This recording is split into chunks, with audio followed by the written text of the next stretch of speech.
Nuestra sintonía. Asambleísta Villamar, ya hacía referencia el doctor Rivadeneira en lo que respecta al Consejo Transitorio que se instauraría, pero vamos a las competencias que se le otorga o que se le entregaría. ¿No creen ustedes que se están atribuyendo competencias que constitucionalmente le corresponden a la Asamblea Nacional, haciendo referencia al juicio político, al control político y al rol de fiscalización? Nuevamente, para regresar por donde habíamos comenzado en el primer bloque, lo que decíamos es que la consulta tiene que ser analizada en el contexto político en el cual fue presentada.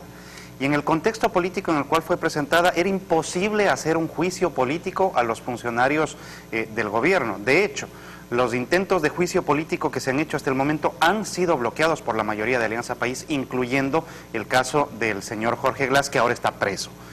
Para esos momentos era imposible plantearnos el juicio político como alternativa para la revisión del cumplimiento de las funciones de los miembros del Consejo de Participación Ciudadana. Y lo que se ocasionó es que más bien cuando el presidente lanza la consulta hay una escisión en el bloque de Alianza País. En este momento posiblemente habría las firmas para un juicio político, pero nuevamente Alianza País hubiera bloqueado el proceso. Creo que es importante entender esto entonces en el contexto político que vive el Ecuador. Hay que desmontar un aparataje que se ha encargado del control absoluto de todo el poder y que responde a una sola persona. Y parte de eso es evidentemente la salida del Consejo de Participación Ciudadana y la instauración de un nuevo espacio, exactamente en los mismos términos de la anterior Constitución, pero dándole posibilidades para que revise cuál ha sido la acción de los funcionarios nombrados por este Consejo de Participación Ciudadana y determinar, en los casos en donde haya incumplimientos de sus funciones, incluso la cesación del tiempo para el cual habían sido nombrados y su reemplazo. Ahora, usted, doctor Rivadeneira, hacía referencia a las modalidades que se proponen implementar en caso de que gane el sí en esta consulta popular, y principalmente la terna, ¿no?, que enviaría el presidente de la República para elegir los 7 miembros del Consejo Transitorio a la Asamblea Nacional. ¿Es ese mecanismo el que le brinda mayores garantías, y haciendo la comparación también en lo que ustedes han vivido en los concursos de mérito y oposición? Bueno, ciertamente, y complementando lo que decía Fabricio, no podemos desprendernos del contexto político en que ha sido lanzada la consulta, pero la ciudadanía debe saber que esto va a tener efectos jurídicos concretos con respecto a la institucionalidad, con respecto a reformas en la Constitución, y por lo tanto es absolutamente necesario que piense bien y reflexione bien sobre el voto.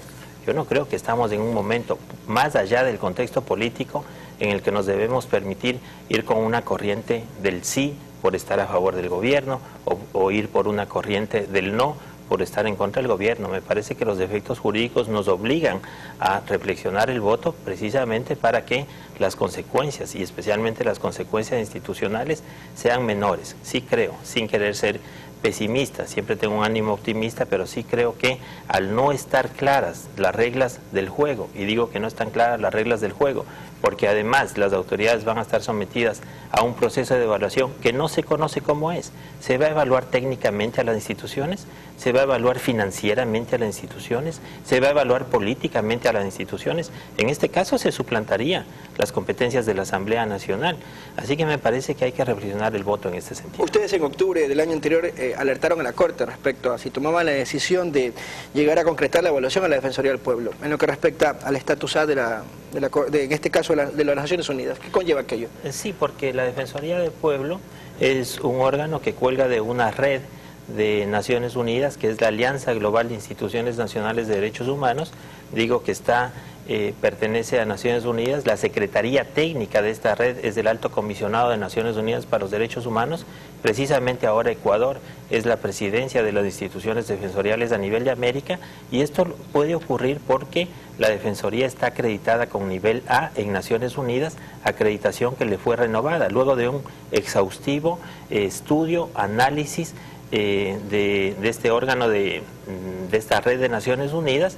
Y significaría que si no se cumple con los requisitos constitucionales y con los requisitos legales para la cesación de la autoridad de la Defensoría del Pueblo, podría revisarse esta acreditación en Naciones Unidas, y esto también significaría que la institución dejaría de interactuar con los órganos de protección.